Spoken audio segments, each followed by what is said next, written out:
Hi, Shalom, Shaul. everyone. And here we are starting our Rosh Hashanah study for this year, 2020, 5780. Um, and the first thing is, when we are talking about Rosh Hashanah, we have to understand that this is not the concept that is being known in the West for the understanding of what celebrating the New Year is about. Okay, so the first question we have is, why do we need a New Year's celebration? Oh, because we have nothing else to do. Oh, it's a reason for celebration. We're looking for reasons for celebrations.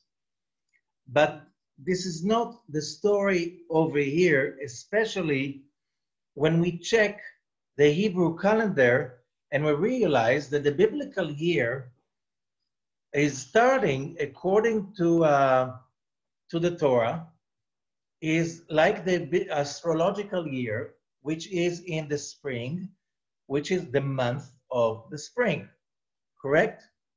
So the month of the spring is Aries, or in the Hebrew calendar, the month of Nisan. The Torah calls it Chodesh HaAviv, the month of the spring, and it starts always somewhere around the new moon, which is close to March 21st, which is the equinox of the spring. Okay? Now, but when we are talking about Rosh Hashanah, when we are talking about the Hebrew Rosh Hashanah, the Torah says clearly that we start that it's called the day of the Memorial Day, Yom HaZikaron, and we celebrate it on the first day of the seventh month. How logical it is to celebrate the New Year on the seventh month, right? It's like, the Western world will be celebrating New Year's on the 1st of July. It doesn't make sense. So our question is, why do we need it's two questions. Why do we need that issue of celebrating New Year? And the second, why on the seventh month? Okay, so this is basically, we'll start it from the beginning. Okay, so when we do that, we'll have to understand the concept behind the Hebrew calendar. The Hebrew calendar, if we are going to learn about Rosh Hashanah, we go to the Zohar. The Zohar is teaching about the Parashat Vayera. Parashat Vayera is a very important parasha connected to Rosh Hashanah, because on the 2 days of Rosh Hashanah, there are two readings, the Torah reading, like in every holiday or Shabbat. In the morning, there's a special Torah reading for that occasion that is connected to the power of that holiday. And the reading, and in Hebrew, you don't say I read. In Hebrew, you say I call, which means you summon, you invite in a certain power when you read the Hebrew letters. And especially when you read the Torah, and especially when you read it from the parchment on a holiday or on Shabbat. So the two readings on Shabbat and Sunday, which is, we're talking about Rosh Hashanah of 5781, are going to be Shabbat and Sunday. So, but on every Rosh Hashanah, the first reading and the second reading, there are two parts of Parashat Vayera in the Torah. What is Parashat Vayera? It's starting with God being revealed to Abraham on the third day after he's being circumcised. That's the first one. Okay?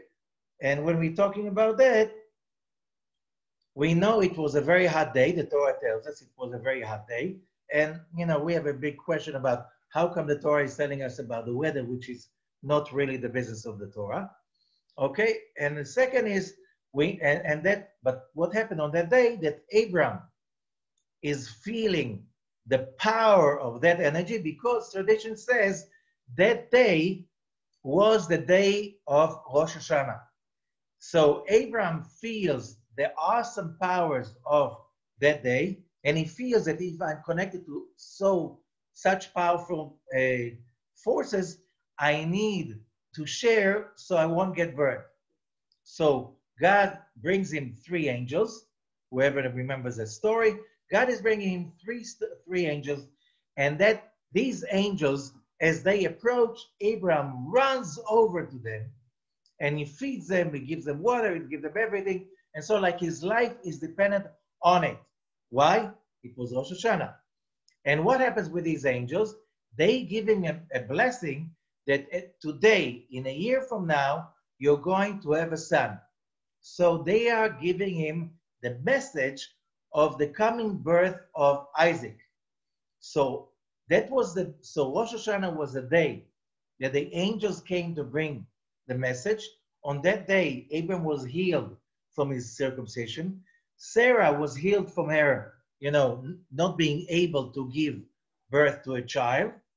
She is 89 years old. A year later, she's 90 years old, which means she also went back in time, because, even you can get a woman today with today's technology, 90 years old woman, pregnant. How would she go through the pregnancy without it killing her? Okay, she gives birth on Rosh Hashanah, exactly the day after. So the whole celebration of the birth of Isaac is on Rosh Hashanah. And then 37 years later, Abraham we hear about the story of the binding of Isaac that happened also on the same day in the calendar of Rosh Hashanah, and on the birthday of Isaac of 38.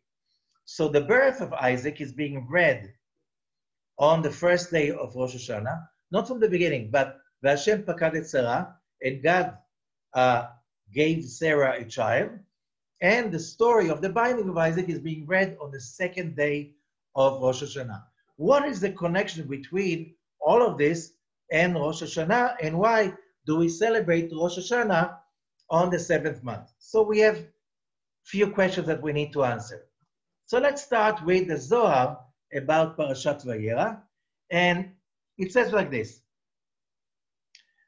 Zohar, I'm reading from this Zohar and then from this Sulam commentary and translation of verse 381 in the commentary. Tachazi, come and see. Kegav the same way, B'yom Rosh Hashanah v'yom HaKippurim, on the day of Rosh Hashanah and Yom HaKippurim, the Dina ishtakach v'alma, when there is a judgment in the universe, Ihu kayem lekatrega, the judgment is there to disturb or to even prosecute. Okay? וישראל בהן להתערה בשופר, ולהתערה קוד וכליל באש המיה ורוחה. And the nation of Israel, what do? They awaken a sound that is the sound of the shofar. And the sound of the shofar includes within itself fire, water, and air. And these three elements being awakened by the sound of the shofar, they bring that voice from the shofar. Okay, so now we have more questions. What the shofar has to do with that? The shofar is a ram's horn. So we know from the story, after Abram binds Isaac, and the angel of God comes to Abram and says, don't touch the lad, okay? Don't touch the lad. That's enough that you bound him. So Abram is looking around and he sees a ram holding to the thicket. That's how it says. So Abram sacrifices the ram instead of Isaac. And the ram's horn, that's a shofar. Okay? Although some people, they like to blow like this long antelope horns. No, you need a ram's horn on Rosh Hashanah. Okay, why a ram's horn? Why a horn? Why it's called a shofar? And again, it's like the whole story, what's the connection? And why there's judgment on Rosh Hashanah and Yom Kippur? And what's the whole thing about fire, water, and air? Okay, instead of answering, we added some more questions. I promise I'm going to answer all of them. If I don't, you remind me. Okay, so Rabbi Ashлаг's commentary gives us an introduction, and he says something that is very, very important to know and understand. And he says as follows, Yudbet Chodshei HaShanah im Tikun HaMalchut mitchilata ועד סופה. The 12 months of the year carry within them the tikkun, the correction of Malchut, which means the creation from its beginning to its end. What does that mean? It means something that we have to understand that is very important for us to understand. We are here in this world for purpose, and the purpose is to create a tikkun, a correction, which means our job is to bring ourselves first and then the world around us into perfection. This is our job, to perfect. We're not here to be perfect, we're here to perfect, okay? If somebody is perfect and everything is perfect, we are jobless, okay? Or nobody likes to be unemployed. So we are here to perfect the world around us, and that's called the tikkun, or something that is very common right now in America, tikkun olam. We have a job to correct and fix and improve the world. But you know, first of all, as a Hasidic story says, first of all, you have to start with yourself. Before you go and fix the whole world, first of all, go and fix yourself. Okay, that's the most important thing. And how does it go? As the sages are saying, during the 12 months of the year, every day is offering us another aspect, another angle of tikkun of ourselves and the world around us. Okay, the question is like this. Did we take the opportunity and did the job? Which means, theoretically, a human being is capable within 1 year to reach total, complete perfection. Why?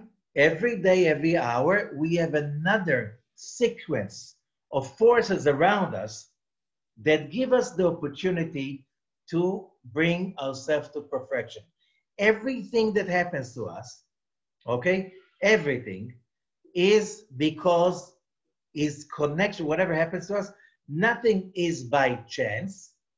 And you have to remember in Hebrew, the word people are using for by chance is bemikre, mikre, chance. But in Hebrew, it's coming from the word it happened, kara, and if you change the order of the letters, mikre is Hashem rakam, God embroidered. We are part of a huge embroidery, and every thing that happens to us is orchestrated by God. What for? Everything that happens to us, but really everything, is to give us an opportunity to perfect and improve ourselves. What happens when, says Rabbi Ashlag, if we have every year the opportunity to perfect ourselves, so theoretically, we humans need only 1 year in order to reach completion. So God is giving us 1 year, 1 year at a time. And that means, וכיוון שסופה אינו נשלם, however, since the end of the year comes and we are not perfect, we need to get an approval for another year. Okay? So every year, what we do is basically getting another opportunity, another round, another cycle with the same missed opportunities of last year. Of course, if there were some opportunities in the past year that I used the opportunity and really brought myself into perfection relatively to that opportunity, still there are some that I did miss. How do I know? I think that most of us realize that Rosh Hashanah is approaching and we are still not angels from heaven. We still did not grow wings and we can hover around flying with our wings around the world, correct? So as long as we know we're not perfect yet, it means we need to get another round, okay? And therefore, what happens is like this. From the point of view of the Creator, that I have to emphasize again and again, if we see ourselves as monotheistic, it means there's only one God. The meaning of one God means that He's one and He's not other, which means there's no way we can change this one endless God, which means, can I make God angry about me? No. Can I make Him turn His back to me? No. Why? Because He has no back and no face. He is everywhere. מלוא כל הארץ כבודו, כי הוא בשמיים, שבשמיים ובארץ. We sing on the Pesach. Okay, אחד אלוהינו, our God is one, שבשמיים ובארץ, in the heaven and in the earth. Okay, He has no back and face. And that means that if I feel that God is angry about me, that God turned His back to me, that God brought me misfortune, whatever, I'm blaming the wrong one. Why? Because that's not coming from God. What the sages are saying, it's in the Talmud, in the Zohar, in all the Kabbalistic commentary, whatever, God is not changing and He can never change and He will never cast somebody away.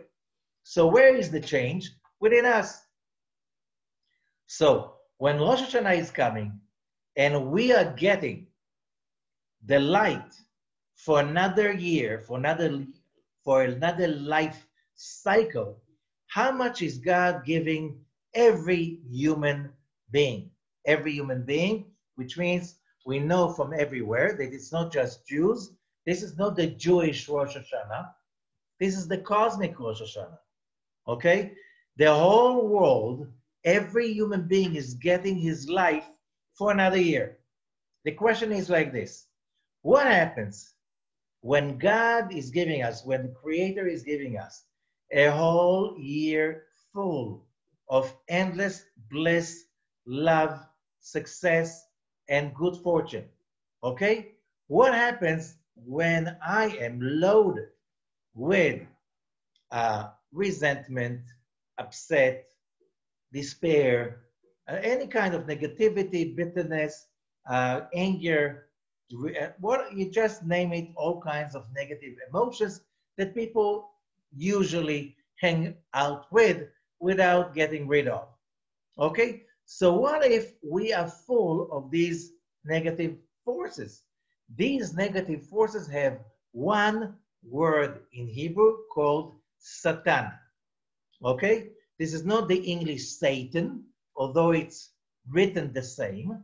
You know, the English Satan, this guy with the trident, with the horns, with the tail, and, you know, many times also goat legs and stuff like this. No, there's nobody like this, not according to Judaism.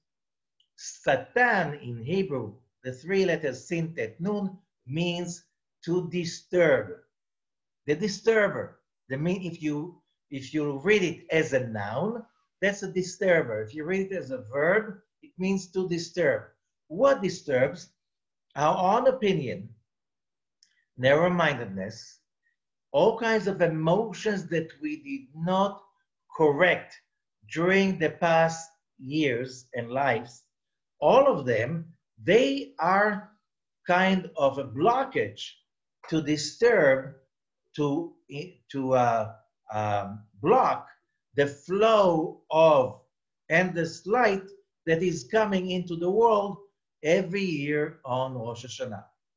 Okay? So when we are talking about that there are negativities that we have to fight on Rosh Hashanah, there is a Satan we have to fight on Rosh Hashanah. It's not some, this entity that it's very nice to hate and to fight, which is called Satan. It's our own private negative forces that we either generated or we did not fix them. Why? Let's go back. When we're talking about Mount Sinai revelation, it says that on Mount Sinai revelation, one of the major things that happened on Mount Sinai revelation, if you read the book of Exodus, Parashat Yitro, it speaks about God blowing the shofar. What is this blowing the shofar?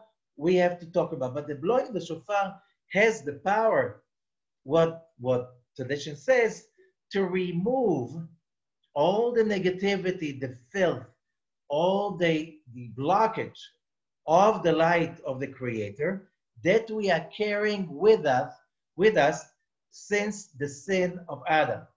So all of that filth, which is coming from the sin of Adam and Eve, that is coming from Cain killing Abel, all the generations that came later and all their mistakes.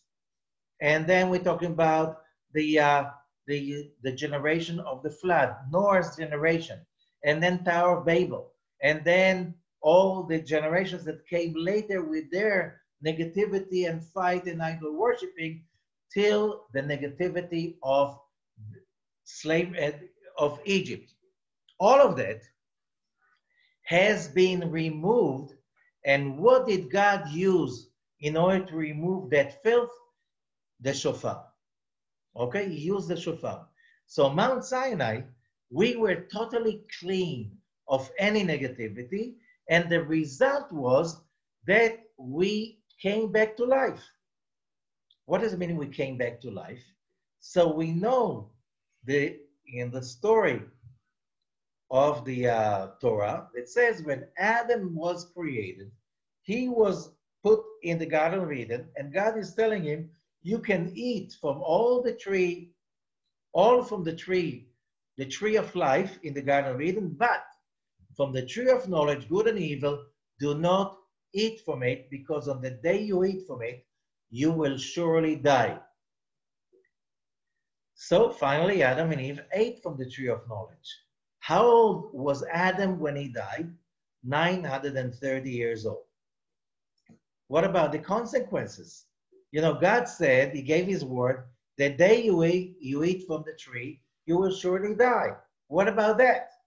And the answer is again, okay, as the Zohar is saying, we think that dying means when we don't breathe anymore, or we don't have any electric activity in our brain. This is the medical definition of death. But the Kabbalistic definition of death, which is the real definition of death, says that every time that we succumb to negativity, we die. Every time somebody insults us and we get insulted, it's a little death. Every time we lose hope, it's a little death. Every time we get upset and nervous and stressed out, that's a little death. What I mean, every time that we are reacting this way, it's death, because the moment I am reacting this way, I'm disconnected from the eternal life of God. And as a human being, I was created to connect, connecting to the endless light of God. That's the purpose of life, to the tree of life. The moment I'm unfocused on my purpose, and instead I am focused on negativity, which means fear, and one of the relatives of fear is hatred or anger, because when you feel totally fulfilled with light, with total certainty that everything is for the good, there's no place for resentment, there's no place for anger, there's no place for being upset, there's no place for being startled or feeling threatened, which means all of these emotions that basically are anti-God emotions, because God, our God is endless light and love and positivity. Okay, so when we want to really connect to life, which is we want it every day, and how do we connect to life? We have to fight it. And one of the ways to fight it is to remove our Satan. And our Satan, we have to, to take total responsibility for our own personal Satan, because, other people's Satan, it's theirs, it's not ours. Yeah, but he was wrong. He was wrong. But why do you have to get wrong yourself? Because two wrongs doesn't make it one right. Okay, everybody knows it. Minus and minus make plus only in math, not in the bank and nowhere else. Minus and minus, it gets more minus. Did you notice that? Okay, so I rest my case.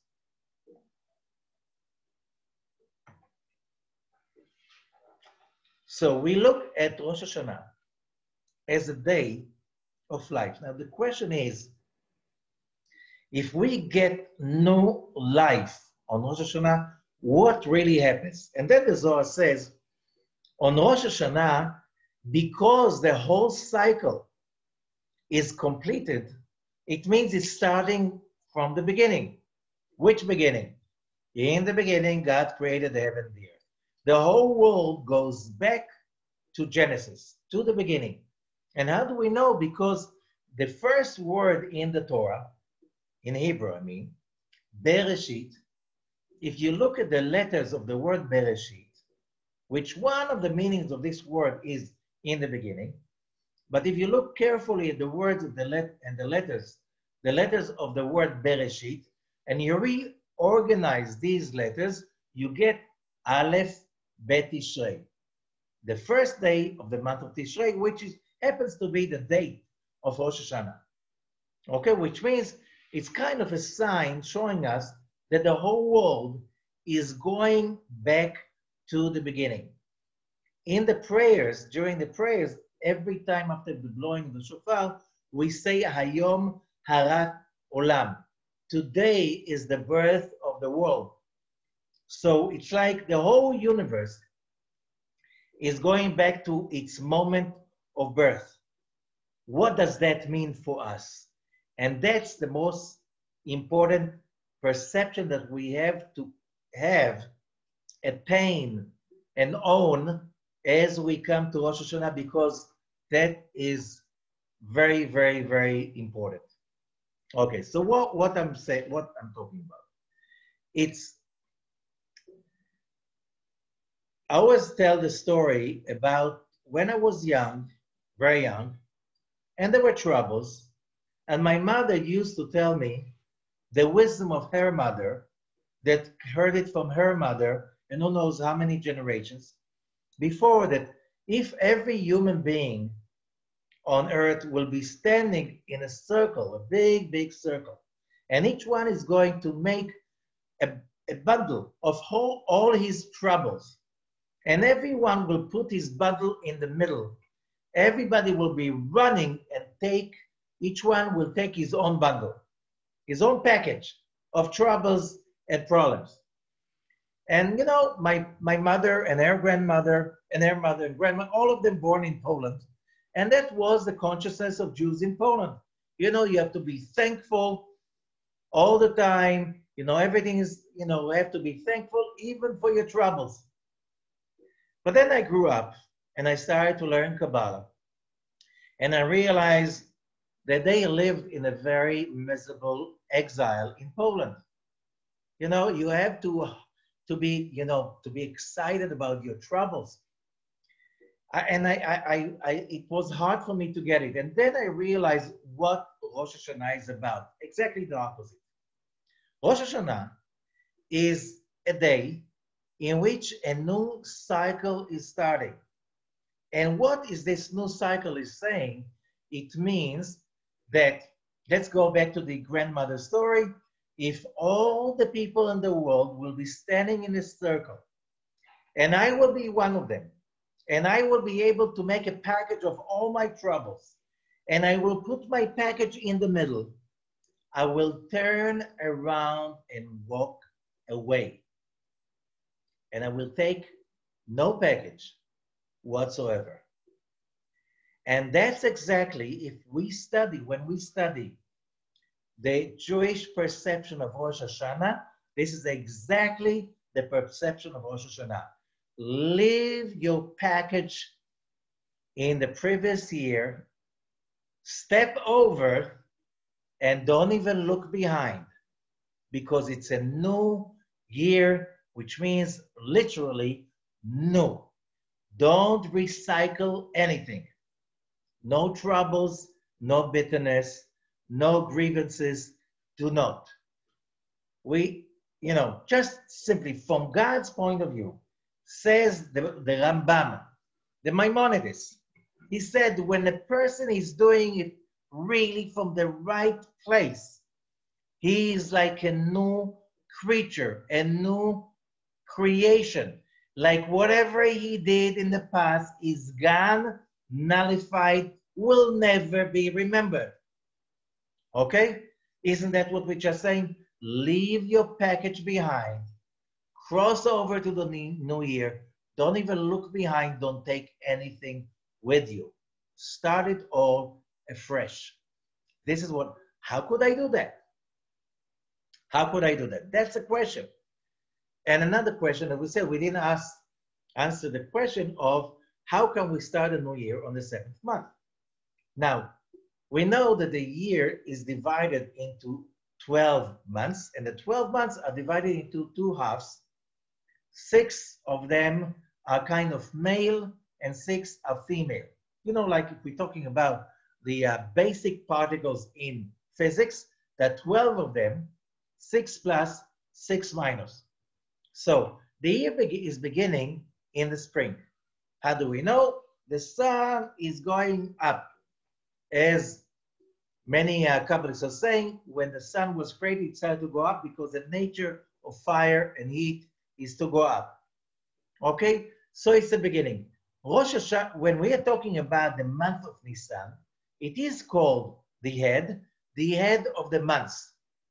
But what happens on Passover? What happens on that month? We receive a lot of light, but what do we do for that? We eat matzah and maror, bitter herbs.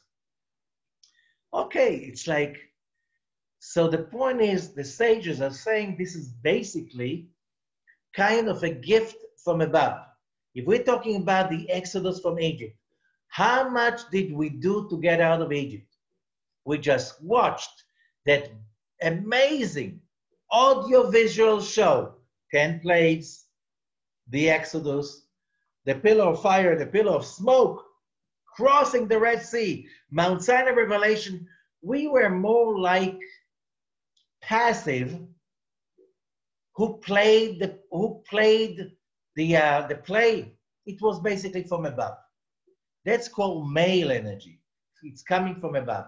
And if you look at the name of the month of Nisan, it's called, in the biblical name is Chodesh HaAviv. Aviv means spring. But Aviv, there's another way to look at the word Aviv. If you look at the word Aviv, you have Aleph Bet. What's Aleph Bet? Alphabet. Aleph Bet, when the letters come in order, it means it's from above to below. On the month of the spring, this is male energy. It's coming from above to below. But the 7th month, 7 means already Malchut, the female. Now it's our turn. It's our turn to take charge and responsibility. This is from below to above. What's the name of the month of Rosh Hashanah? Tishrei. Okay? What's Tishrei? Taf, Shin, Reish. That's the Hebrew alphabet, but backwards. Taf is the last one. Shin of Tishrei is second from the last. Reish is third from the last, which means here it goes from bottom to top. What does it mean bottom to top? returning light, which means we, humanity, we take charge. We take the initiative. We take the responsibility, which means on Rosh Hashanah, from God's point of view, he says, I'm giving you an amazing, positive, sweet, happy, full year. What do you do about it? You have to take, to take the initiative. You have to make the step. You have to cross over to the new year while leaving your negativity in the previous year. And God says, I cannot do it for you. You guys have to do it from on your own side, which means Rosh Hashanah and Yom Kippur, it's basically it's our acts, our actions, our initiative that is creating a new reality, which means the new year. Okay? For a lot of people, it's not a new year. It's the same old. Recycled, bad smell, already worn down. You've been there, done that thousands of times. It's like so tiring, so much despair. So these kind of people, they have, you have nothing to hope for on Rosh Hashanah because another year is coming. What's the reason for celebration? It means everything's going to be same old, and I'm not excited about it anyway. But I noticed something when I started to study Kabbalah. That when Rosh Hashanah is coming, or when my birthday is coming, I'm excited. Why am I excited? Because after a while, when you study Kabbalah and you really, gain this consciousness and start to do these actions, it looks like you look backwards at the previous year and you say to yourself, wow, what an amazing year was it? Like it was so new. It was so fresh. It was such I reinvented myself during the last year. It was really a new year. You know what? I can't wait to see what's going to be in the next year because that for sure is going to be better. I can't wait even to see how I'm going to look like 5 years from now, 10 years from now. Why? Because I started to gain that certainty that things are getting only better. And you know what? The moment you look at the future this way, you're getting younger every year because you get more excited about who you are and what life is about. So, Rosh Hashanah is the 7th month. What I mean the 7th? The 7th is Sfirat Malchut. What is Malchut? It's us, the creation, the creatures of God. It's us. It's our time to step up to the plate and play a role in what is called the big show, which is called life. Okay, so understanding that, we are coming right now to an issue that I discussed I was talking about Parashat Nitzavim, that is always the parasha being read on Shabbat before Rosh Hashanah. And in this parasha, it says, Atem Nitzavim, you are standing for the appointed job. You're being appointed, not standing. When? On Rosh Hashanah. Today, the day, Rosh Hashanah. Why? What's the appointment is about? And came out that argument that the sages had during the last 1,000 years. Okay? In the beginning came the Rambam, the Maimonides, and the Maimonides did not study Kabbalah. His job was to take all the rules and make them really organized. So everyone can understand this is rule number 1, 2, 3, how it's working. Okay? And one of them was about, when talking about Rosh Hashanah, he mentioned what's written in the Mishnah and other places, that on Rosh Hashanah, every human being is being judged. However, on the Rosh Hashanah itself, all the righteous are being judged to a year full of life, and the wicked ones are being judged to death. All the ones who are in between, they are hanging there till Yom Kippur. And by the end of Yom Kippur, their sentence is already being sentenced. Okay, so that's basically, if you go to Hebrew school, you go to Hebrew kindergarten, that's what you hear the moment you start to learn about that stuff, and you get it again and again and again every year, and in the prayers. But 200 years after the Rambam, the Maimonides, comes the Ramban, the Nachmanides, also born in Spain. Both are buried in Israel. Okay, both had to run away from Spain because of persecutions. Okay, and the Ramban, the Nachmanides, he brought the approach, the Kabbalistic approach, because he was born already in the beginning. He lived already in the beginning of what is called the 6th millennium. And in his time, it was already allowed to speak about Kabbalah and the Zohar, because it's called the Messianic millennium.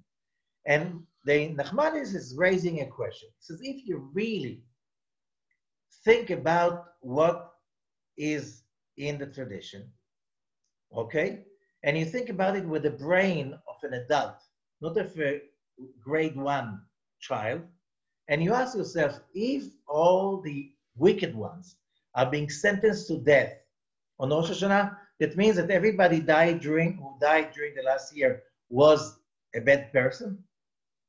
I doubt it, okay?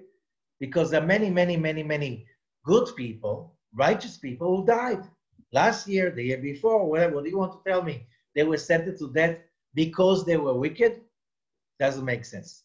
And what about whoever made it from last Rosh Hashanah to this Rosh Hashanah? All of them are righteous? I doubt it.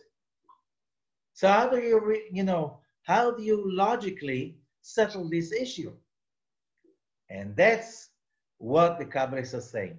We're not talking if you're going to be physically living or dying during the coming year.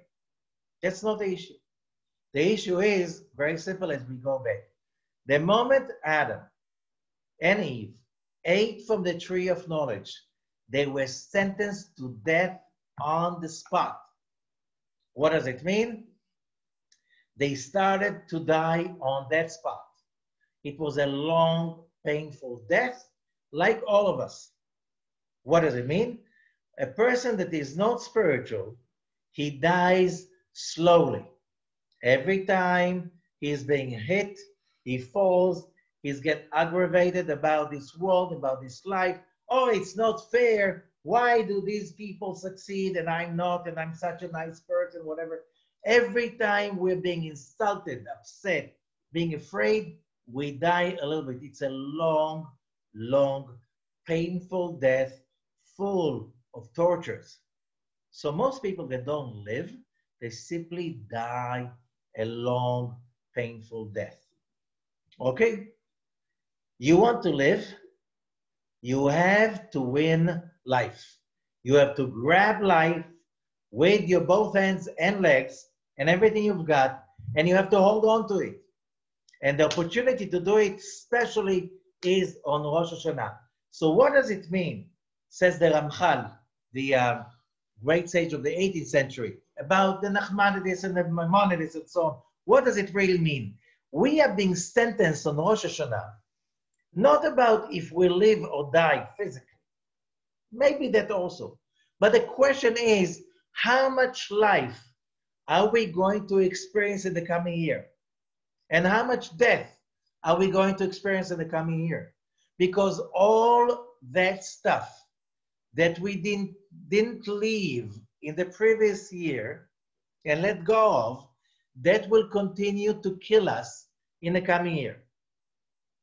This is how it goes. Which means, what does it mean if I'm getting angry? Somebody is making me angry.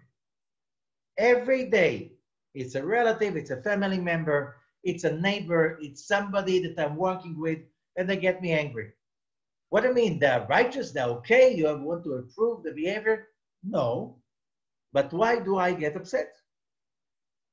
Why am I condemned to feel upset because somebody else made a mistake? That's his mistake. Why should it be mine? When I own other people's mistakes, I'm doing something against the law. If somebody is wrong, that he's wrong. That's not mine. I need to hold on to my tree of life. And what's happening on Rosh Hashanah and Yom Kippur is my fight. How much of my Satan, how much of my death?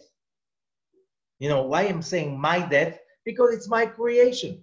How much of it am I going to let go? And how much of it am I going to carry on for the next year and allow it to kill me again and again and again during the coming year? That's basically what the story is about. So Rosh Hashanah is not about if I'm going to live, medically, being alive, that my heart is going to be pumping. The Rosh Hashanah is going to determine how much alive am I going to be in the coming year. If I'm going to be enslaved to these emotions or negative state of mind or whatever kills me, and what means to kill me? Whatever disconnects me from the tree of life, from the sense that, wow, life is amazing. Amazing. That is our calling. That's our birthright. Okay? We get it on Rosh Hashanah. The question is, how much are we going to take of it on Rosh Hashanah? So let's continue, and we'll continue by answering some of the other questions. First of all, we have to understand that Rosh Hashanah, according to the Zohar, is basically 22 days long. How do I know? Very simple. Although we're celebrating the new year on Rosh Hashanah, the first day of Tishrei, however, we read the Torah, we have the 5 books of Moses, we finish reading them once a year, we start all over again. In Hebrew, להתחיל מבראשית, starting from Bereshit, means a new cycle has started. Okay? When do we start reading the Torah from Bereshit? On Simchat Torah. Simchat Torah is the 22nd day of Tishrei, which means officially the new year is beginning on the 22nd of Tishrei, not on Rosh Hashanah. Well, so what happens between Rosh Hashanah and the 22nd of Tishrei? It's one long holiday that is divided into 3 parts. The first part is the 10 days of repentance. We also call them the 10 days of Teshuvah, okay, or 10 days of awe. Now, Teshuvah is another word for repentance, okay, but it's not really, the repentance is not a real good translation, and I explain later on. So the first 10 days, they are working, according to the Kabbalists, on the left column, fixing, building, generating our own left column. What does it mean, left column? Left column means, we're talking about Isaac, okay, why Isaac is important.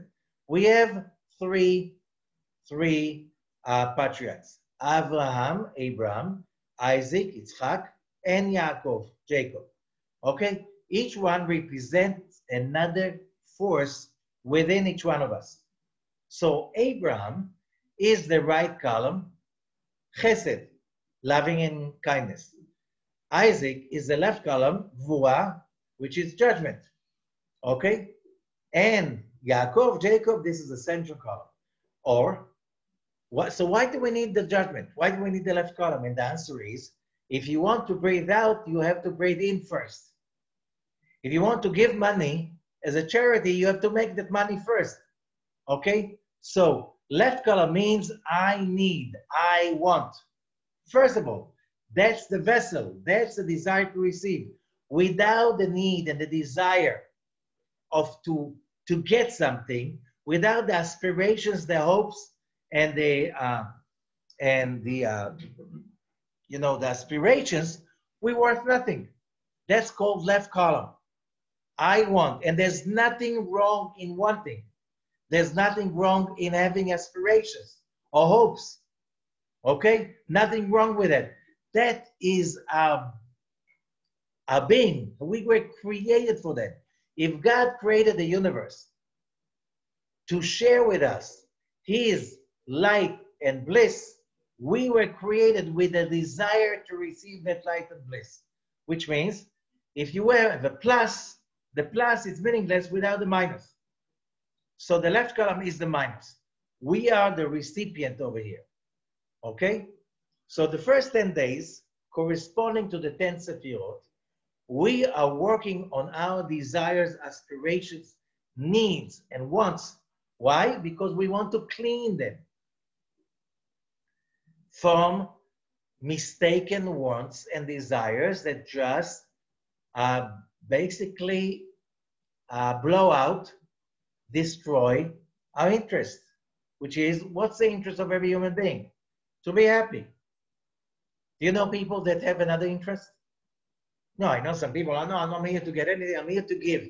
And why do you not, what happens when you give? It makes me happy. Okay, so you give in order to make yourself happy. If your giving won't make you happy, you won't be doing it anymore. All of us are here to be happy because we are creatures of want. We want the light of God, and we were created for that purpose, okay? Nothing wrong with that. The problem is when we want in a wrong way. As we said, we want in a selfish way, then it becomes high and by. You know, he can go to a party, have an amazing evening, but then comes the morning after, right? And when the morning after is not necessarily great, the more you enjoy and get crazy during the party, the bigger the headache in the morning after. Okay? What does it mean? You did something wrong. You did something wrong. If you get excited and then you feel the bye afterwards, you did something wrong. Why? Because a real pleasure, not a fictional pleasure, is a pleasure that lingers. Okay? Remember that. Okay, so on the first 10 days, I will go back to that. We are working on fixing our desires. We would like to clean our desires from fake desires. What do you mean fake desires? Oh yes, we live in an environment that brainwashes us for fake needs. How many times we spend so much time and energy in acquiring something, and only when we get that something, we say, you know, somebody really pulled my leg. I don't really want it. What am I to do with that? What was I thinking to myself? Okay? A lot of people, most of the time, are chasing the wrong desires. You can't tell the difference between a genuine, authentic desire and a fake desire that was imposed over me, which means, oh, you need to have that, and you need to have that, and you should be that, and it should be that.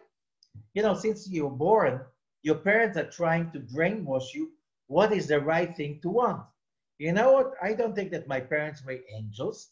They were very amazing people, but they were not angels. They were not perfect. Nobody was raised by perfect parents, correct? So probably they gave me some fictional needs and aspirations that they maybe got from their parents, maybe they got it from their friends or from other people, but not all the aspirations and the hopes and the desires that we give to our children, they are really genuine. Okay, so I have to find the real ones and to return to my connection, which is called Teshuvah. We'll talk about it later on. Okay? The first 10 days, as we said, we are working on the left column. These are days that we are working on our judgment. After Yom Kippur is over, we have additional days. Those days after Yom Kippur, including the 7 days of Sukkot, these are days that we are connecting to the right column. These are days of chesed. What I mean chesed? You know, when we are judgmental, what we are connected to, we usually stuck to the past. Correct? We stuck to the past. I've done that, I've done that, I've done that. You know, I wish I did that, I wish I was not doing that. And so that's going to the past.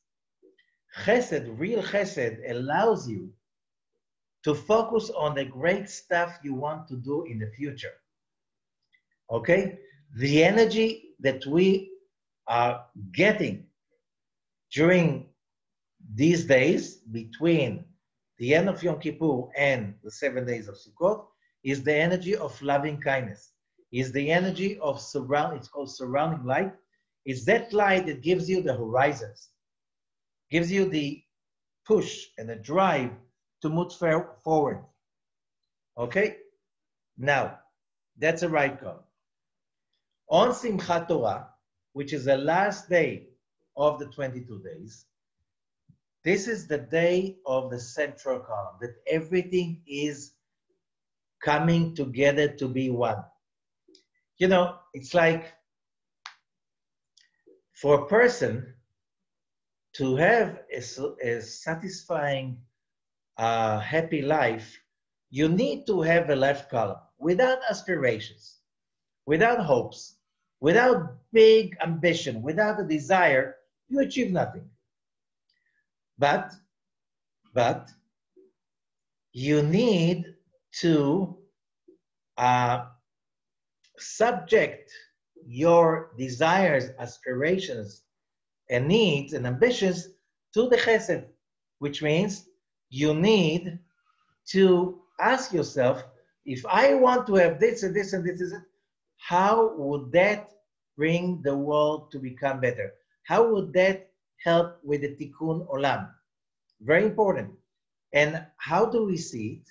We see it on Rosh HaShanah. What do we said we read on Rosh HaShanah? The binding of Isaac. What's happening in the binding of Isaac? If Rosh Hashanah is the birth of Isaac, which is the birth of the consciousness of the pure judgment. What does it mean, pure judgment? The pure judgment, differently than the negative judgment, the impure judgment, there's the impure judgment, which is selfishness. I want it all, and who cares for anybody else? That's filth. That's negativity. Okay? But there's another judgment, which means, this is my house, this is my money. You want it? No, I won't give it to you because you don't give me any, you want to take it from me without paying me. No, that's not going to work. That's judgment also. That's called the healthy judgment of putting the boundaries, which means somebody wants me to give me whatever is dear to me, and I'm making the, you know what? No. You want me to work for you for free? No, I need to make a living. You understand? So let's say if we're talking about relationships, we're talking about business. If you give too much without taking, you go bankrupt. So you need to develop your left column, but your left column should be kosher. How do you kosher it? The binding of Isaac on Rosh Hashanah. When Abraham is binding Isaac, if we say that Isaac is the desire to receive, okay, the need to achieve, the need to receive, okay, but you want to activate the left column, great, go for it. However, make sure you bind it, you condition it by, if I want to achieve, I want to pay for it. If I want to have a lot of good something, I have to ask myself, what kind of good am I doing in order to receive that? So I have to balance it. What happens when you really worked out the left column and the right column? You're not giving too much, but you're not giving too little. You're not taking too much, but you're not, refraining from taking. Okay?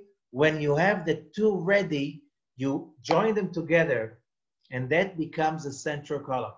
That's the golden path. And that manifests itself on Simchat Torah. It's like the bride and the groom get finally together. By the way, what do we do on Simchat Torah? We make 7 circles. like the bride is making circles around the groom. And by the way, who's the person who reads the last part of the Torah, is being invited to read from the Torah, the last section of the Torah of the whole year is called Chatan Torah, the groom of the Torah. And the person who's starting to read from the beginning is called Chatan Bereshit, the groom of Bereshit, which means we have a groom who's the bride. The Torah is the bride, which means we are the bride. So we have that union, which is the central column. All the knowledge about the high holidays is about building these three forces within each one of us. When they're structured properly, the whole year can run smoothly. Then, instead of being busy all year long with what is it we can't stand? What is it we're afraid of? What is it that we hate? What is it that we are angry about? Maybe then we'll have time to ask ourselves, who is the person I want to become? I'm destined to become. Did you ever imagine how much time we waste every year about fearing, hating, being aggravated about stuff that we have nothing to do about them anymore? We have no power. So what do we have to do? Simply leaving those emotions behind and moving forward to a new year. Okay, so if we want to look at that picture in a more sophisticated way, you see over here the 10 days of repentance, of teshuvah, that's on the left. And why 10? We are fixing the 10 sefirot of the left column.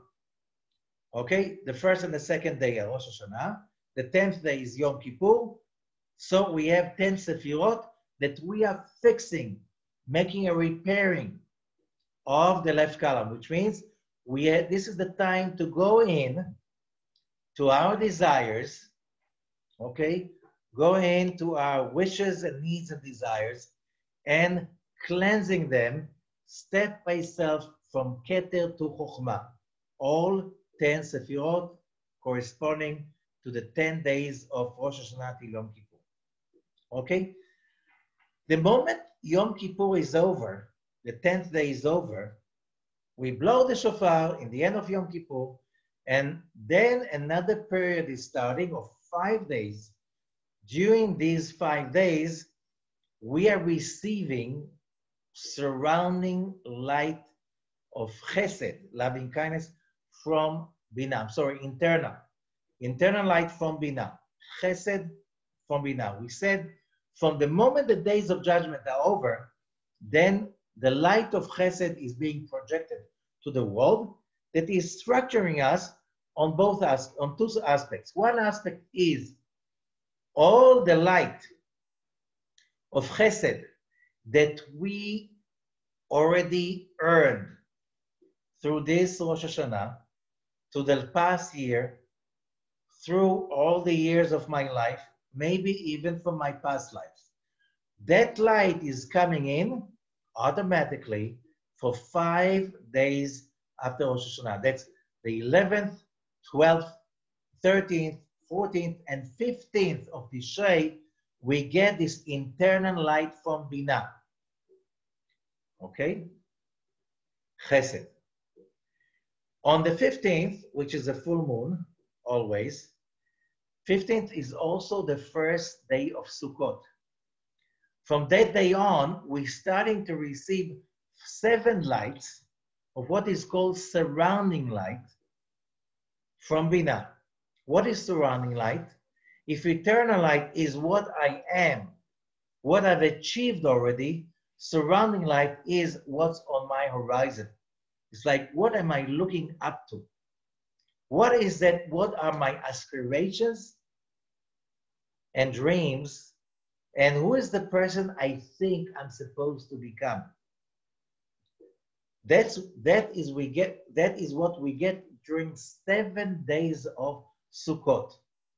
Now, if you want to understand the word sukkah, sukkah in Hebrew means lesochech, to shelter, but it's also to surround, okay? Because we sit inside the sukkah, and the light from Binah, the chesed of Binah, is coming down through the schach, through the rooftop of the sukkah.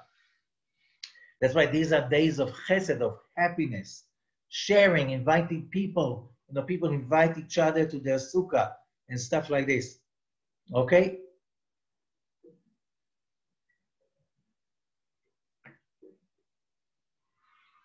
So 7 days, we get on the first day, which is the 15th of Tishrei, we get chesed of the chasadim.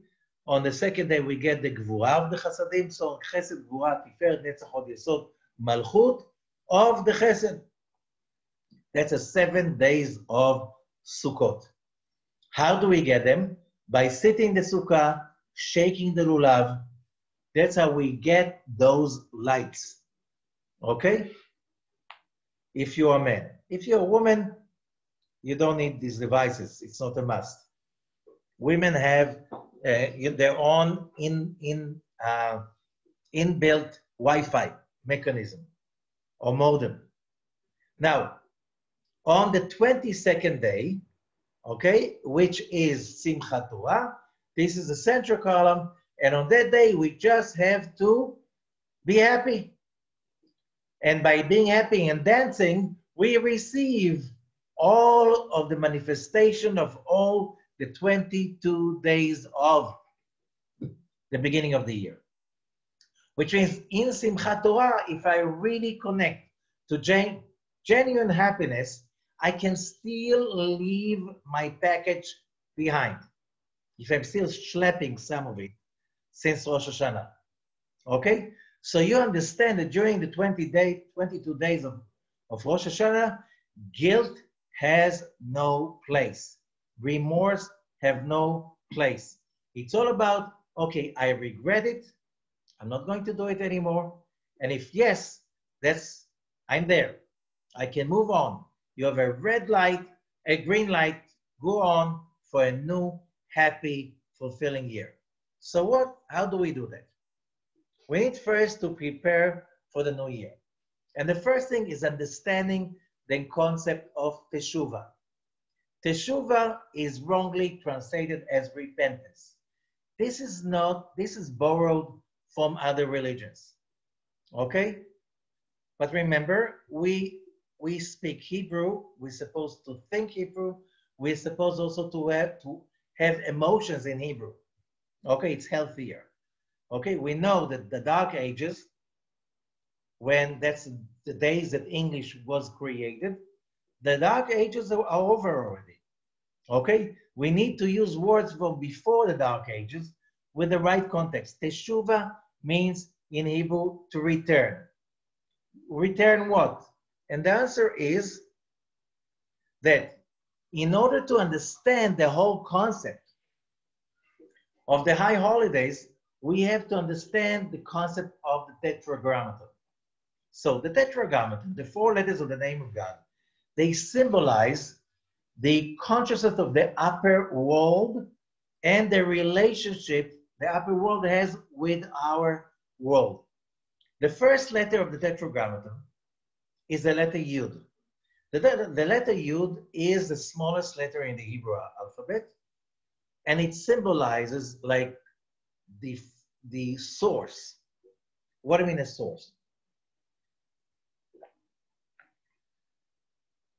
Whoever traveled or hiked in the mountains of Judea in Israel, you'll see every spring has a very distinct structure. You know, for thousands of years, there was Jewish agriculture over there. And the moment, as a Jew, you see a spring, it's a startup. Why? You let the water just flow like this? Water are very, very precious. Okay, what do? You dig in to make the flow stronger. So you dig into you carve into the rock, so you expand the ability of the rock to funnel in water. You close it and you leave a small opening. From that small opening, the water source, this is the water source, it's coming in. That small opening, that's the letter Yud. That's the source that all the endless light of the Creator is starting to funnel down into our universe. This is the Yud. Sfirat Chochmah. All the source of all light, energy, and so on is coming from there. However, when the water is coming out, you don't just let it get lost. So next to every source, you'll find a pool. A pool that is built in the rock, so it accumulates. Most of the springs in the Judean mountains are flowing very, very slow. Very slow. So you build a pool that collects all of this water. Okay? And the pool represents the upper hay, which is Sfirat Bina. Now there's a game of words. A pool in Hebrew is brecha. Okay? A blessing in Hebrew is bracha. It's written in the same letters, brecha and bracha. Why? Because all the blessing, all the bliss is coming to our world through Sfirat Bina, which is the upper hay. This is the reservoir. This is for us where bliss, life, energy, good fortune is coming from. Now, after the pool, there are the water aqueducts that take the water into the different fields. Okay? And of course, in every system like this, irrigation system, you have special plugs. Once the water goes to that field, once the water goes to that field, to that aqueduct, and then you open the plugs and close them in order to water one field at a time. Because this is not England. This is not Russia. It's like the water comes like for all, almost the whole year round. It's like you have to use it carefully. Okay? And the water aqueducts are represented by the Hebrew letter Vav. If you notice, the letter Vav looks like a pipe. Correct? That's the aqueduct.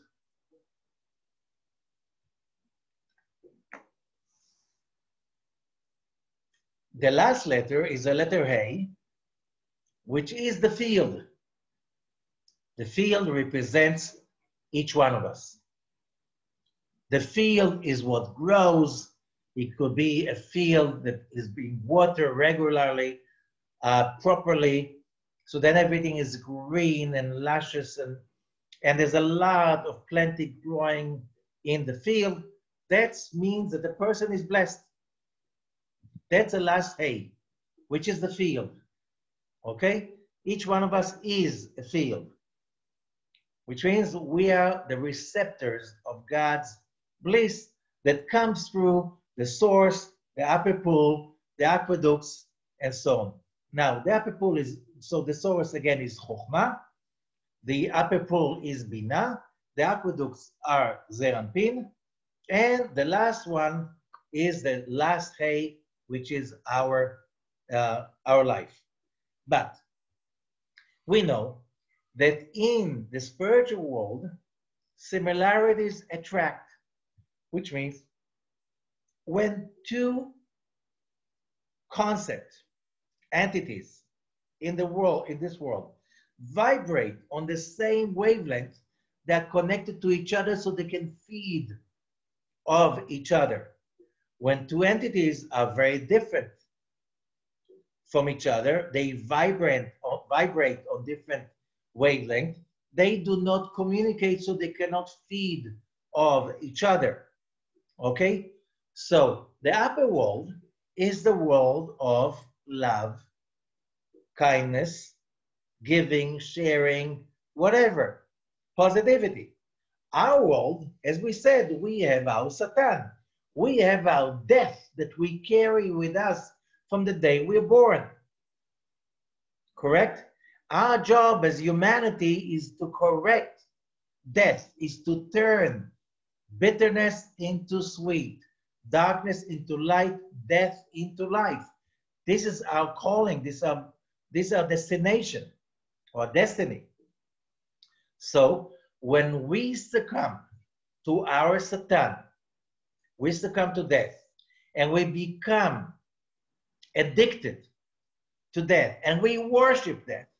You know, I know many death worshippers. How come people, you know, this is 2020, how come people worship death? The moment a person is addicted to anger, logically, your anger is justified. A while ago, somebody stole all your money. Another person made you sick. Whatever, you're right, but you're dead right, because you're stuck in the past. And in Hebrew, avar means past, but avera means transgression. It's the biggest transgression to be stuck in the past. Okay?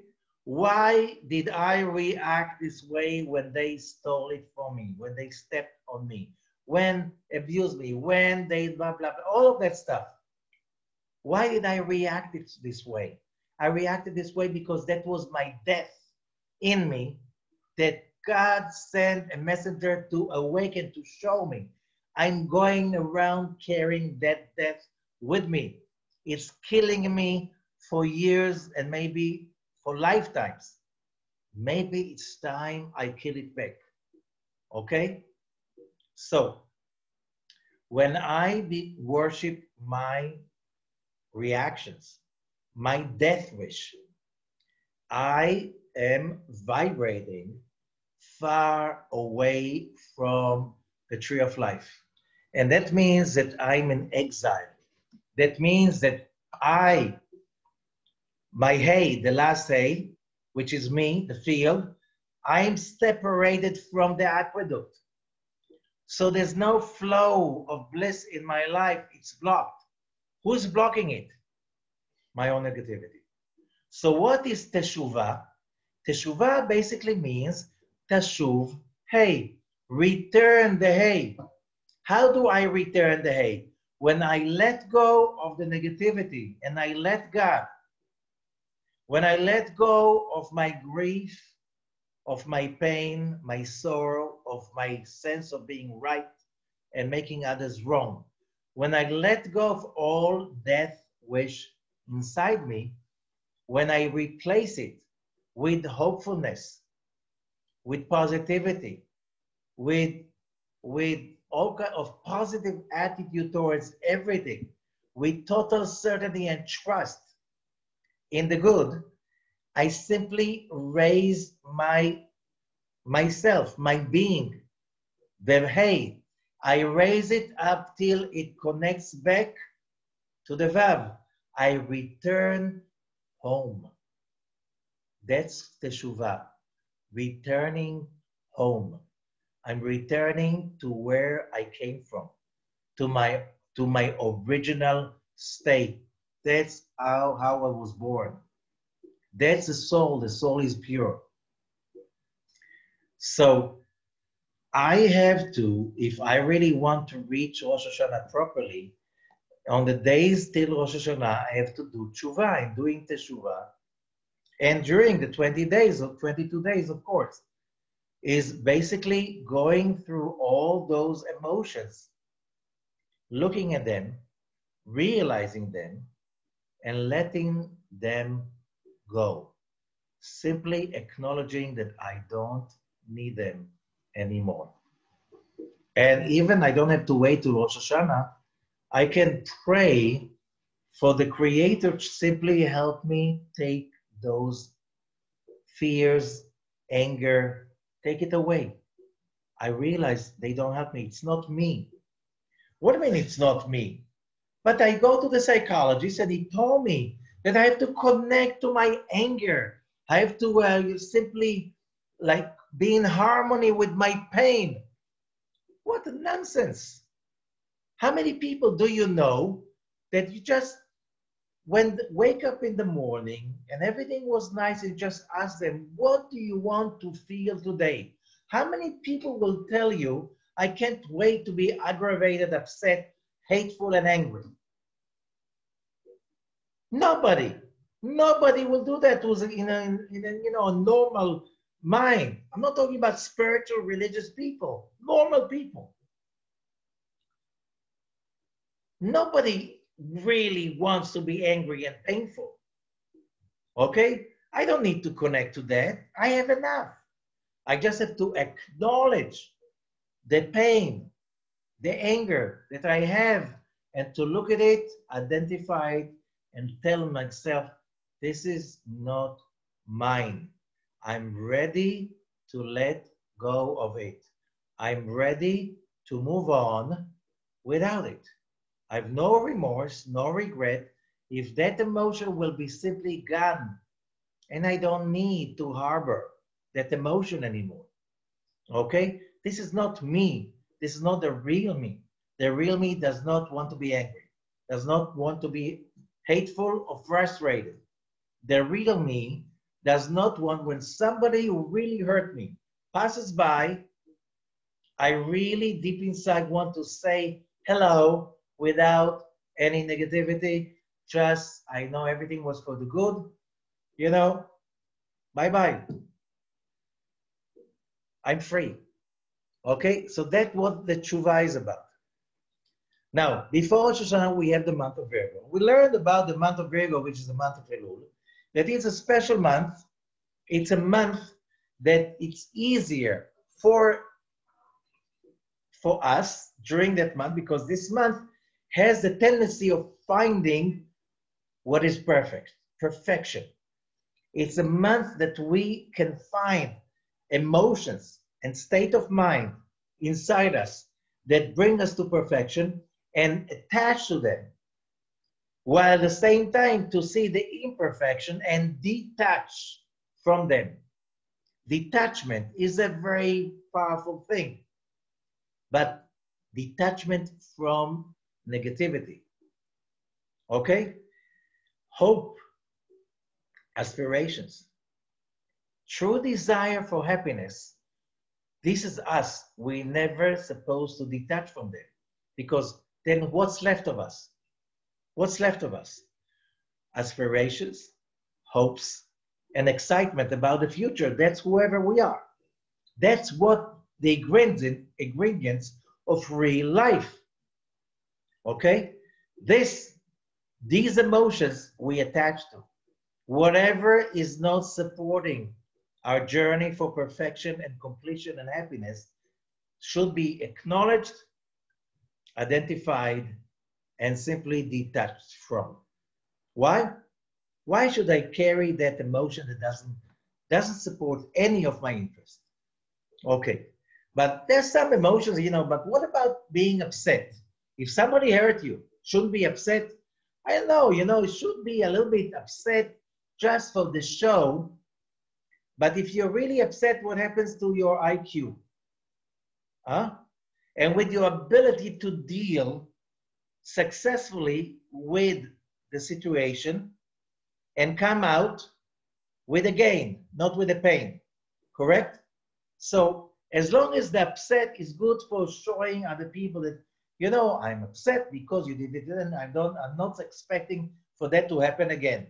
You can say it, but if you really let the upset take over you, you're a slave to death. So we have to remember that. And that's for the month of Elul. But now we're moving forward.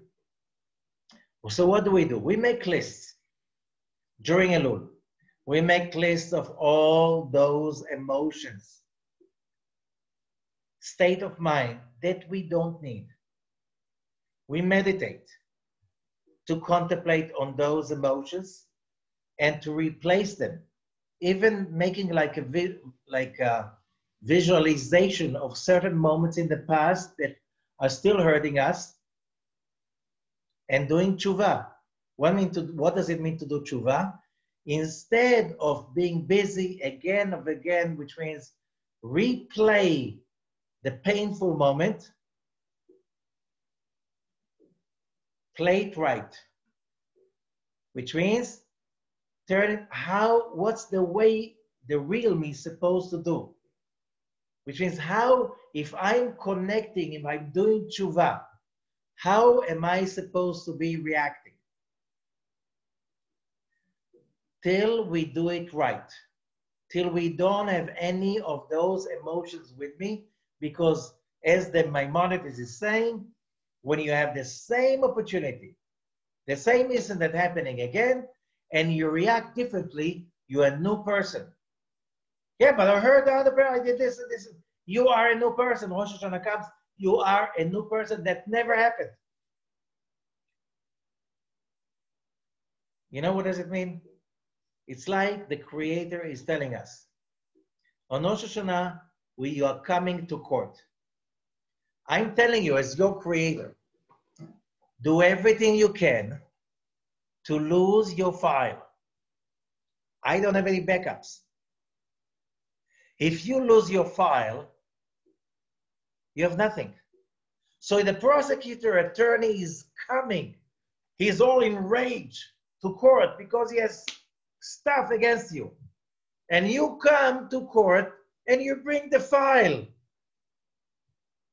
And that big judge, the Creator, says, my dear child, why didn't you lose the file? If you lose the file, you come to court and the prosecutor attorney says, where's the file? And the judge says, okay, where's the file? And you look around and say, I don't have the file. And the judge says, there's no file on the court's computers. Okay, case dismissed, next. But if we come to Rosh Hashanah and we carry with us the aggravation, the upset, the hurt, the feeling victim, you know, that's why halacha, the Jewish law says on Rosh Hashanah, don't you dare starting to mention all your sins. Why? You're supposed to lose the file. You're not supposed to incriminate yourself. Who is carrying the files? Only we do. There's no backup. That's what the secret is about. So what do we do when we meditate?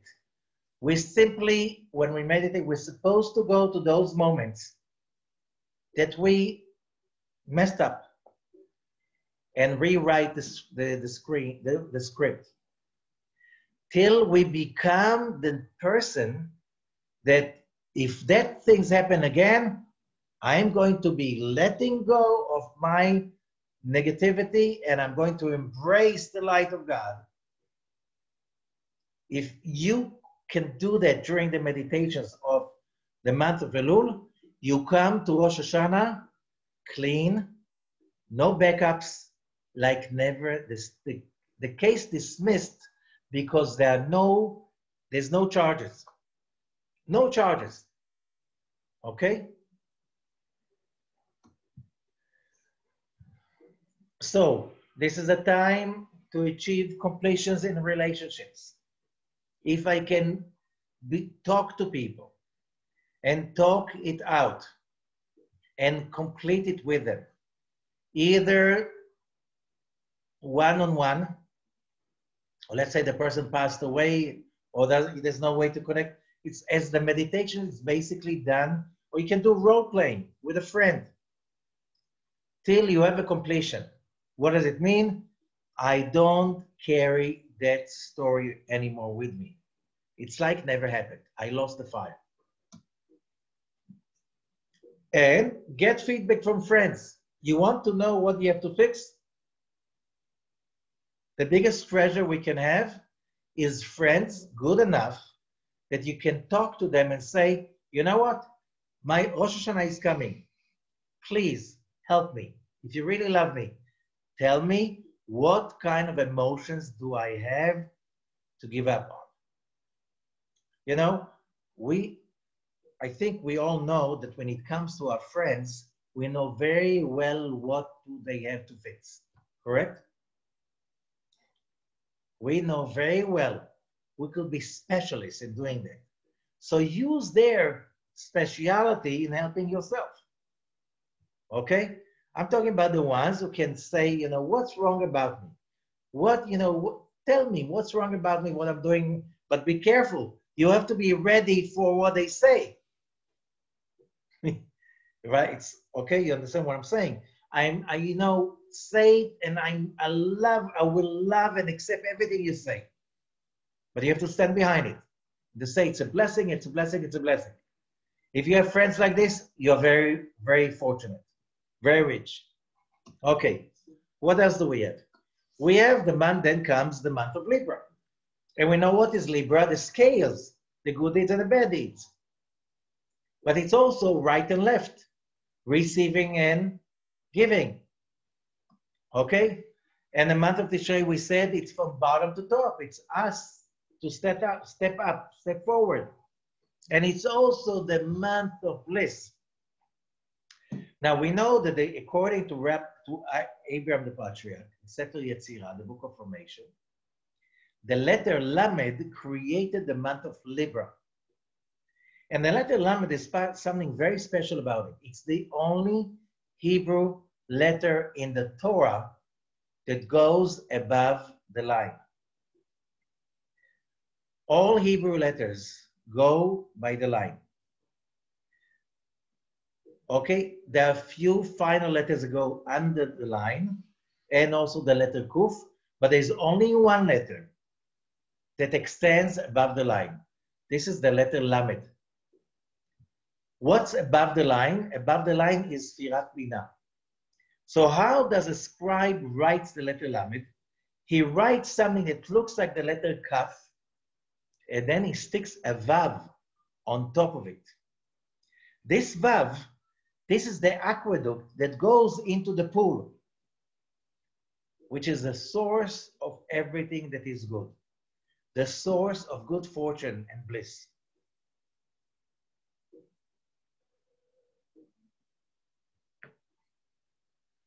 So the whole month, the pool is open and the bliss is flowing. And our job is to collect and collect for the rest of the year. Okay. What about the letter Pei? The letter Pei is a very interesting letter because the letter Pei is the first letter the Zohar says of the word Pesha, a sin, a crime. But the Zohar says when you overcome the sin and the crime, if you see what is, there's like a letter inside the Pei. Okay, do you see it? Inside the Pei, when you write it in the Torah, at the Arizal style, you see the letter Bet. Bet is for bracha. Bet is the first letter of the Torah. Lamed is the last letter of the Torah. So when you overcome the crime and the sin, you reveal the bliss, bracha, and you can start again like it is fresh from the beginning. Okay, so now, what the shofar has to do with all of that? Because the major thing on Rosh Hashanah is the shofar. So of course, we need to read from the Zohar. On the Zohar, Parshat Vayikra, verse 302, in the commentary of Rabbi Ashlag, HaSulam, it says as follows. It says that Rabbi Elazar, the son of Rabbi Shimon, he was making a lot of effort, putting a lot of effort to prepare the people who lead the service of Rosh Hashanah and blow the shofar, which means in many Jewish communities, there's one person who's the chazan. He is leading the service. He's singing or saying the prayers, and the rest of the community follow him. And there's another person who blows the shofar. In some communities, it's the same person who does both. Okay? So Rabbi Shimon would invest a lot in preparing those people for the shofar blowing and the prayer of Rosh Hashanah. And he said that the whole world will be atoned by the prayer of that person and the blowing of the shofar, which means it after the, whoever knows the tradition of blowing the shofar, after the first set of blowing the shofar, Rosh Hashanah, the whole congregation is saying after the Chazan, Ashrei ha'am yodei teruah. Happy are the people that know that blowing of the shofar. And Rabbi Shimon is saying, why does it say that no? It doesn't say that hear or listen to the blowing of the shofar. And he says, because you need to know what the blowing of the shofar is about. Hearing it is not enough. So what do you know? So then Rabbi Shimon explains. And he says, it's a war. It's a war between the light of God that flows unconditionally to every human soul on that day, on the 2 days of Rosh Hashanah. And it's a war because all the negativities we collected from the sin of Adam are blocking that light from coming in. So what is blocking? Judgment means blocking. Judgment in Hebrew, din, like the real spiritual Kabbalistic meaning of the word din, or judgment, is to block. Who's blocking life from flowing in? Our own Satan, our own negativity that we are holding on to it, who knows how long already. Okay, and God says, it's a war. Give me power. Nu oz le'elokim. Give power to God. How can I give God power? Why? Can I affect God's power? Of course not. I cannot change God, but I can affect, and that's what God is saying. I can affect the way his power manifests on this mundane level. I have, on this mundane level, on the level of Malchut, on the level of this world, the field, this is where I am in charge of letting God's light in, which means let God, by letting go of the Satan. So how do I give power to God? On the upper levels, I can't. But in this level, if I don't let God in, he will be powerless in my life. And we'll go around like, where was God when? Where was God when? Why God does not help me? He is sending you all the help in the world, but you do not let him because you are holding on to what is wrong and not to what is right. So how does that happen? So Rabbi Shimon explains that we have in the blowing of the shofar, we have few aspects. We have tekiah, shvarim, teruah, and tekiah again. Okay? So the tekiah, the first tekiah, if you notice, it's like writing a song. And a song, it has paragraphs, it has lines. Every line always starts with the tekiah. What is a tekiah? It's a long blow. Two, that's tekiah. Okay? The tekiah lasts and supposed to last 9, it's like 9 points. 1, 2, 3, 4, 5, 6, 7, 8, 9. It's like 9 beats. It's a 9-beat blow. Now the tekiah always is connecting or bringing in the energy or supporting or awakening or empowering the force of chesed, the force of loving kindness, which is represented by chariot Abraham. Okay, and that's the consciousness we should have every time we hear the tekiah. The tekiah, what's the tekiah? Let's go back. When do we hear first about the blowing of the shofar? Mount Sinai revelation. Mount Sinai revelation is about if we want to receive the Torah, which is the tree of life. If you want to receive the tree of life, which is all what life is about, if you want to receive it and hold on to it, there's something very important. Okay, we read in Parashat Nitzavim, which is always the parasha before Rosh HaShanah. There's a hint for the shofar blowing. And the hint is about that when the Torah is saying, when Moses is saying, if there's going to be amongst you somebody who is, and he calls it Shoresh, Hore, Rosh, Vela'ana.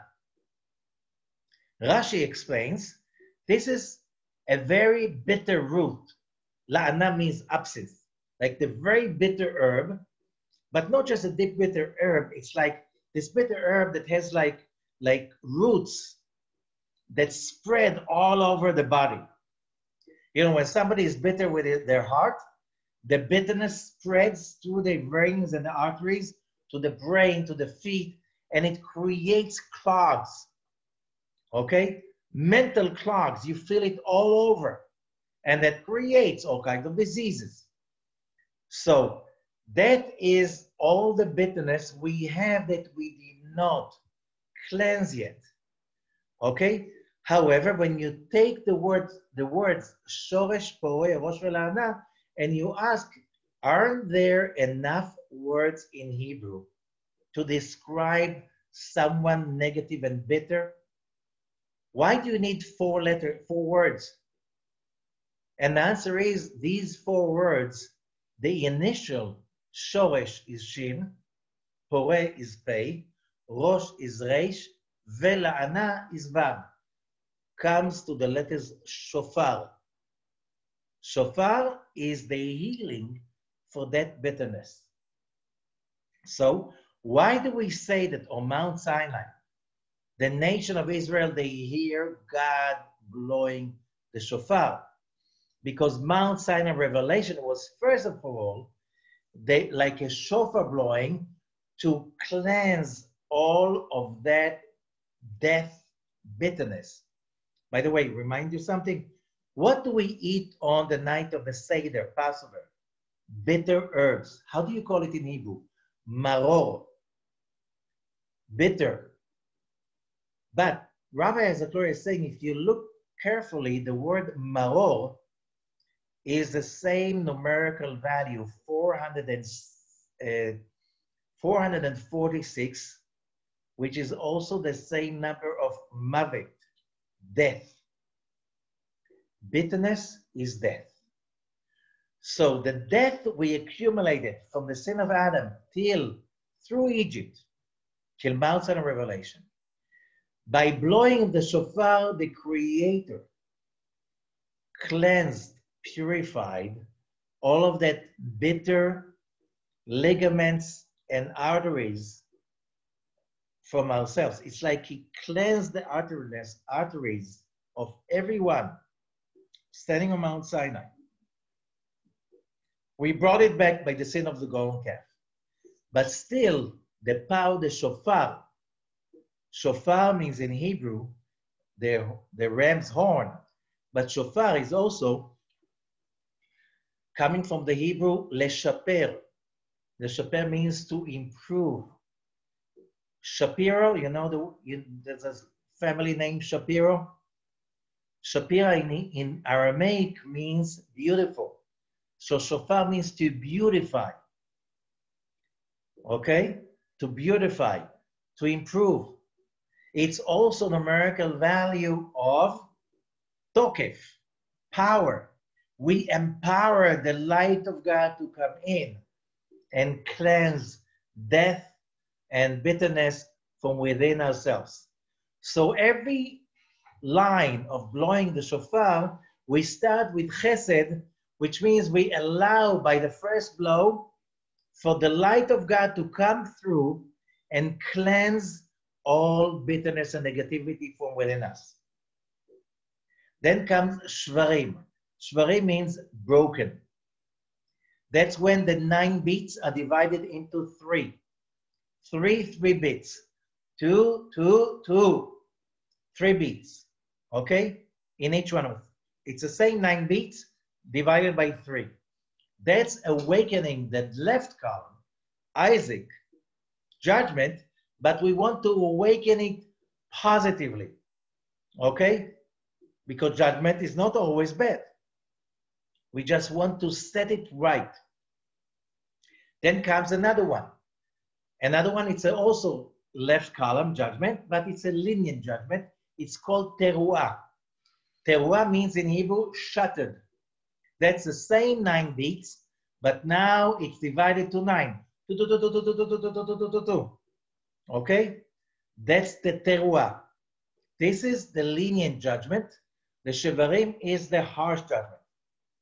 And then always every line of blowing ends with a tekiah. It's not exactly the tekiah in the beginning, but it's a tekiah of the right overcoming the left, of the love overcoming the judgment. So now it's being called central column Jacob. Okay, Yaakov Avinu. Now, so you have either tekiah, shvarim, tuah, tekiah, or you have tekiah, shvarim, tekiah, or you have tekiah, teruah, tekiah. They can appear in different forms, but you have always, if you notice, the tekiah in the beginning and tekiah in the end of every line, and you have always the negativity in between, shevarim and tuah, both of them or each one by themselves. That's how it works. So what is the whole thing is about is to fix what we did not do during the last year. What does it mean? There was a moment of judgment. I did not overcome the judgment with love, with patience, with enlightenment. I let it take over me. Now I'm going back to the same moment, and I get the support from above by the blowing the shofar to remove the bitterness from my arteries, from my soul, to remove the judgment, the Satan from within me. So now I can behave. Now I can look at it from a positive, different light. Okay? That's about the tekiyot of the shofar. So this is the basic concept. Why there's so many blowing the shofar? Altogether, there are 101. If you think that we have 10 sefirot, okay, and each of the 10 sefirot are divided by 10, how much do we have? 100. So you understand that every blow of the shofar, we cleanse one aspect of our soul. And why 2 days? Because there are too many judgments for 1 day to overcome. So the harsher judgment are being dealt with on the first day, and the more lenient judgment are being dealt with on the first day. Okay, what if you have Shabbat on the first day? There's no blowing in the shofar. Why? Shabbat connects us to Bina. Shofar connects us to Bina. What connects us stronger to Bina? Shofar or Shabbat? Shabbat. How do you see it? Remember, you see the 3 lines? Avraham, Yitzchak, and Yaakov, the 3 column system, right, left, and column. How do you write the word Shabbat? You start with a shin. How is a shin being written? Like this. Right, left, and center. Right? So the shin of Shabbat already does fix it. So I don't want to disturb it with my blowing. I allow Shabbat to do the fixing. I just need to have the intention. Shabbat will do the rest much better than a shofar. That means that the coming year is going to be probably pretty challenging, because if we get Shabbat instead of blowing the shofar, we mean that the Creator is giving us an extra full support for the coming year by Shabbat. Now, we have during the reading, the blowing the shofar, we have 4 rounds of shofar blowing. Okay? The first round is we have 30 blows of the shofar, okay? And that happens on the morning service. You know, we have in the morning service of every holiday and Shabbat, there's the prayer of Shacharit, okay, the morning prayer. After that, we have Torah reading. After the Torah reading, we read the Haftarah, which is from the prophets. Immediately after the Haftarah, we go into the first set of blowings, the first round, okay? And that's when the Torah is still on the bima, okay? This first round of blowing in the shofar is to remove every negativity that is related to idol worshiping. What is idol worshiping? I never pray to other gods. Yeah, but idol worshiping means when you're angry. When we are angry is because if we really made God our king, we would not make the anger our God and our king, so we won't lose it, correct? So anger is idol worshiping. Any kind of a burst of emotions that we say, oh, I lost it, that's also connected to idol worship. And that's connected to Abraham, the prophet, that he corrected idol worshiping. Because the legends are saying that his father, Terach, was the source of idol worshiping in the world. But look at the word Terach. Terach, if you change the order of the letters, is Retach. Retach means boiling. What happens when we are angry? Our blood is boiling. Either for hatred, either for anger, either for lust. All of that stuff, that's idol worship. Which means when we are totally being carried away with those strong emotions, okay, that's idol worshiping. So all of that idol worshiping style stuff, this is where we cleanse them during the first round of the blowing the shofar. After finishing the first round of the blowing the shofar, the Torah is being taken back into the ark, and then we start praying Musaf. The first part is Musaf, silent Musaf, that everybody is praying that prayer silently. During that silent prayer, there's a second round of blowing the shofar. Okay? That second round is relating to Isaac.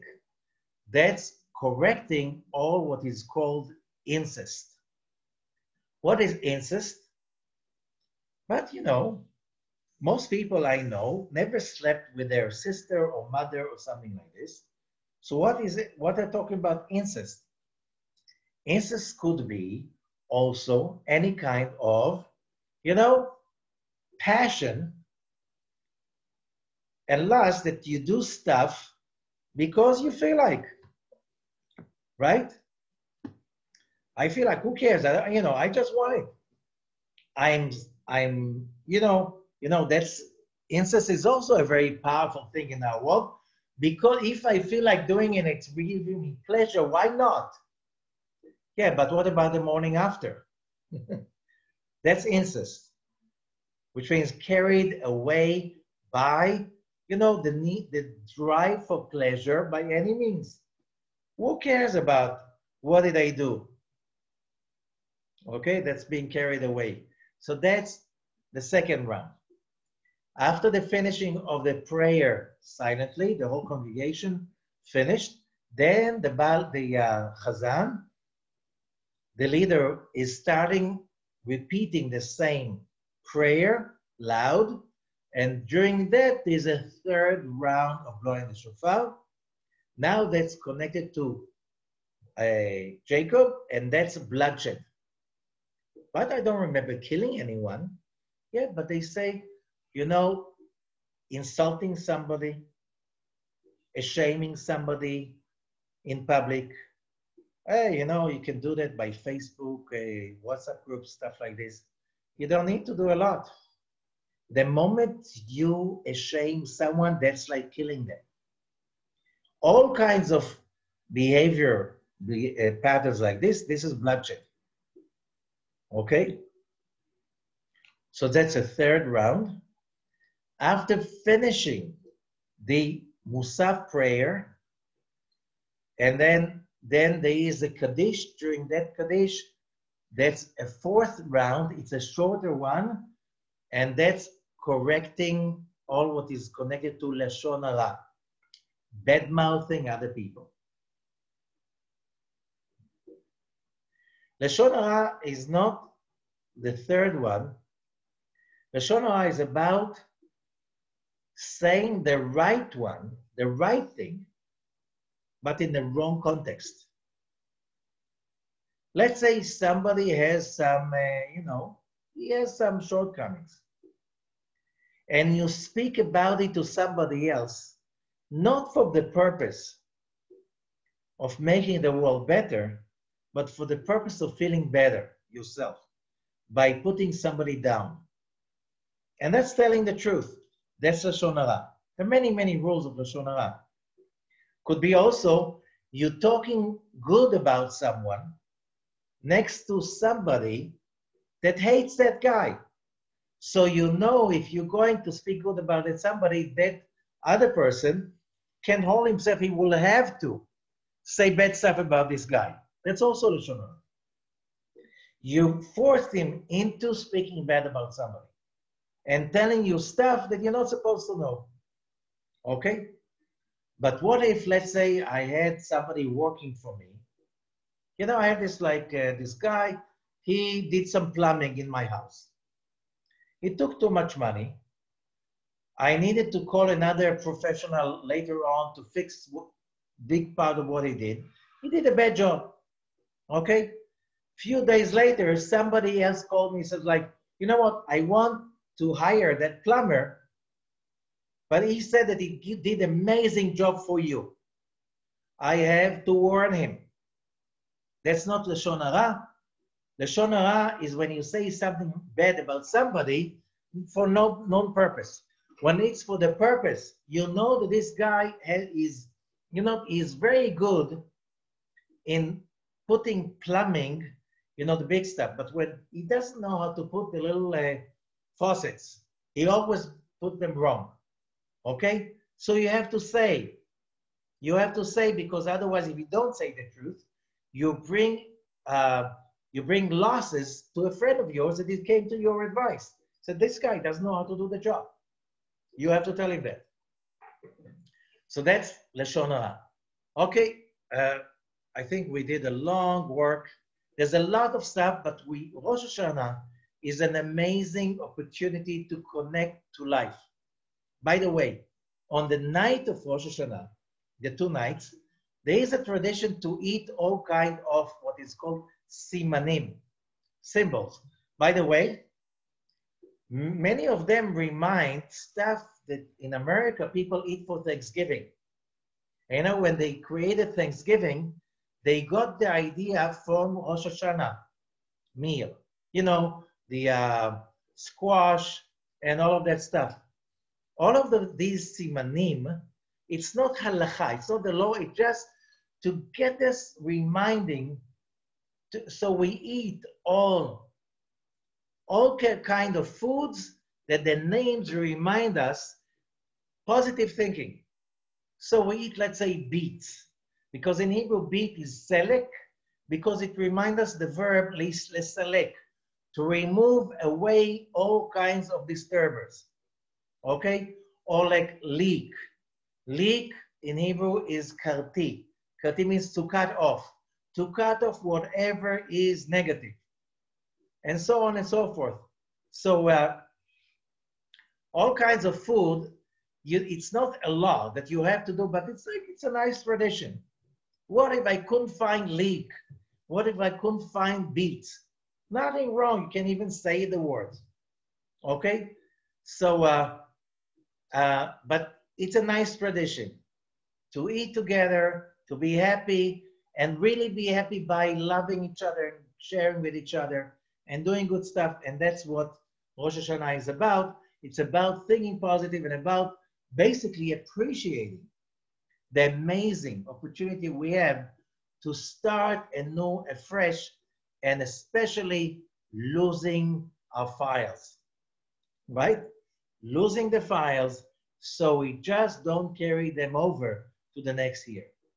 Shana Tova, and all the best. Thank you.